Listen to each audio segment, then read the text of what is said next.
اللہ اکبر۔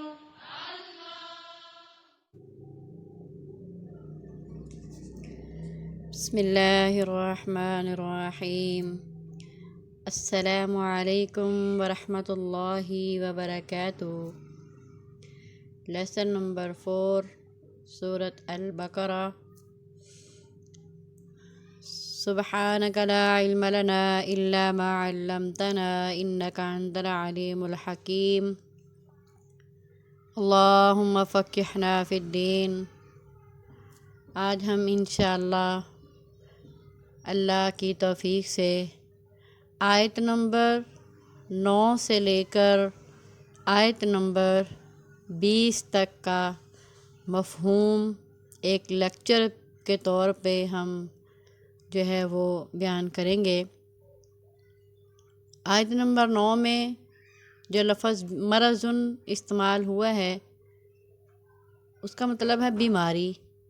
بیماری سے مراد وہی کفر و نفاق کی بیماری ہے جس کی اصلاح کی فکر نہ کی جائے تو بڑھتی ہی چلی جاتی ہے۔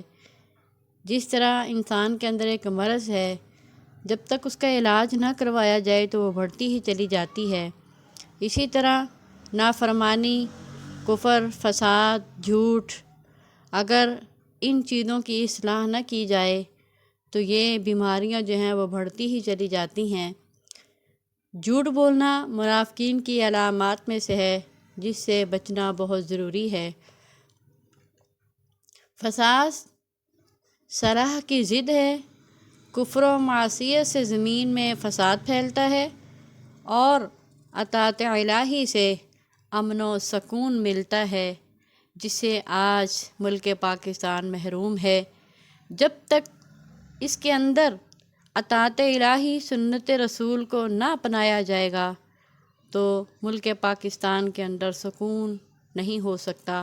ہر طرف فساد ہی فساد ہے۔ ہر دور کے منافقین کا کردار یہی رہا ہے کہ وہ فساد پھیلاتے ہیں، اشاعت اور وہ منکرات کی کرتے ہیں، پامال حدود الہی کو کرتے ہیں اور سمجھتے یہ ہیں کہ وہ اصلاح اور ترقی کے لیے کوشاں ہیں۔ ان منافقین نے ان صحابہ کرام کو بھی بے وقوف بنایا جنہوں نے اللہ کی راہ میں جان و مال کی کسی بھی قربانی سے دریغ نہیں کیا، اور آج کے منافقین یہ باور کرواتے ہیں نعوذ باللہ صحابہ کرام دولت ایمان سے ہی محروم تھے۔ اللہ تعالیٰ نے جدید و قدیم دونوں منافقین کی تردید فرمائی، آج کے منافقین کی بھی اور آپ صلی اللہ علیہ وسلم کے دور کے منافقین کی بھی۔ کسی اعلیٰ تر مقصد کے لیے دنیاوی مفادات کو قربان کر دینا بے وقوفی نہیں، عین عقل مندی اور سعادت ہے۔ صحابہ کرام رضوان اللہ اجمعین نے اسی سعادت مندی کا ثبوت مہیا کیا، اس لیے وہ پکے مومن ہی نہیں بلکہ ایمان کے لیے ایک معیار اور کسوٹی بھی ہیں ہمارے لیے۔ اب ایمان انہی کا معتبر ہوگا جو صحابہ کرام ہی کی طرح ایمان لائیں گے۔ اللہ تعالیٰ قرآن پاک میں فرماتے ہیں فَإِنْ آمَنُوا بِمِثْلِ مَا آمَنْتُمْ بِهِ فَقَدِ اهْتَدَوْا۔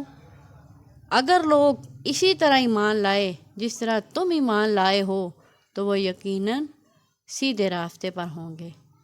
ظاہری بات ہے، نفع کے لیے نفع عاجل، دیر سے ملنے والے فائدے کو نظر انداز کر دینا اور آخرت کی پائیداری اور دائمی زندگی کے مقابلے میں دنیا کی فانی زندگی کو ترجیح دینا اور اللہ کی بجائے لوگوں سے ڈرنا پرلے درجے کی بے وقوفی ہے، جس کا ارتکاب ان منافقین نے کیا۔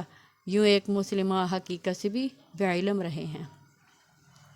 آگے شیاطین سے مراد سرداران قریش و یہود ہیں، جن کے امام پر وہ اسلام اور مسلمانوں کے خلاف سازشیں کرتے تھے، یا منافقین کے لیے، اپنے سرداروں کے لیے۔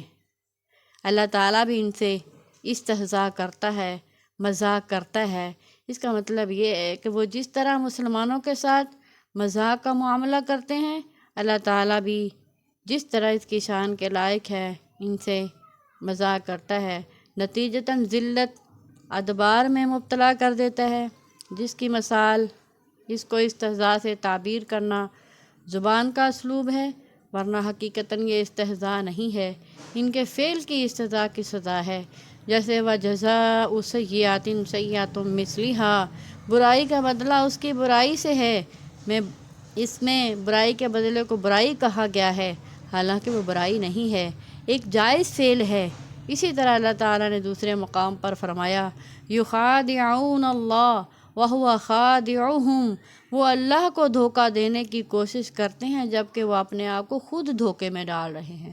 وَمَكَرُوا مَكَرَ اللَّهِ، وہ تدبیریں کرتے ہیں تو اللہ بھی ان کے ساتھ تدبیر کرتا ہے۔ دوسرا مطلب یہ ہے قیامت والے دن اللہ تعالیٰ بھی ان سے مذاق کرے گا، جیسا کہ سورۃ حدید کی آیت ہے یوم یقول المنافقون۔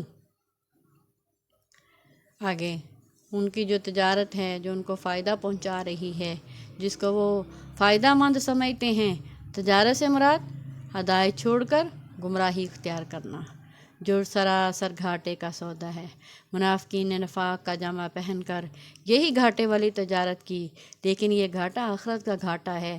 ضروری نہیں دنیا ہی میں اسے گھاٹے کا علم ہو جائے، بلکہ دنیا میں تو اس نفاق کے ذریعے سے نہیں، جو فوری فائدے حاصل ہوتے تھے اس پر وہ بڑے خوش ہوتے، اور اس کی بنیاد پر وہ اپنے آپ کو دانا اور مسلمانوں کو عقل و فہم سے عاری سمجھتے تھے۔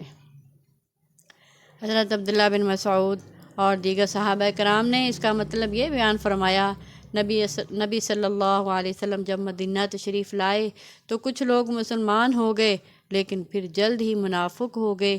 ان کی مثال اس آدمی کی سی ہے جو اندھیرے میں تھا، اس نے روشنی جلائی جس سے لوگوں کا ماحول جو تھا وہ روشن ہو گیا، مفید و نقصان دہ چیزیں اس پر واضح ہو گئیں، دفعتاً وہ روشنی بجھ گئی، وہ حسب سابق تاریکیوں میں گر گیا۔ یہی حال منافقین کا تھا، پہلے وہ شرک کی تاریکی میں تھے، مسلمان ہوئے تو روشنی میں آ گئے، حلال و حرام اور خیر و شر کو پہچان گئے، پھر وہ دوبارہ کفر و نفاق کی طرف لوٹ گئے تو ساری روشنی ان سے جو تھی وہ جاتی رہی، دوبارہ انہوں نے اپنے آپ کو اندھیرے میں ڈال دیا۔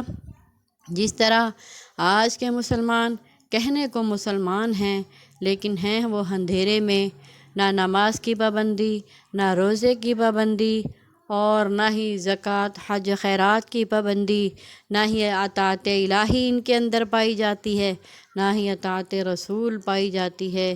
تو اسی لیے اپنا وقت ضائع کیے بغیر اپنی زندگی کو روشن کیجیے، اپنی زندگی کے اندر قرآن و حدیث کو شامل کیجیے تاکہ آپ کے اندر بھی اور آپ کے آس پاس بھی روشنی ہی روشنی نظر آئے، ہماری قبر بھی اللہ روشن کرے، ہماری آخرت بھی اللہ روشن کرے۔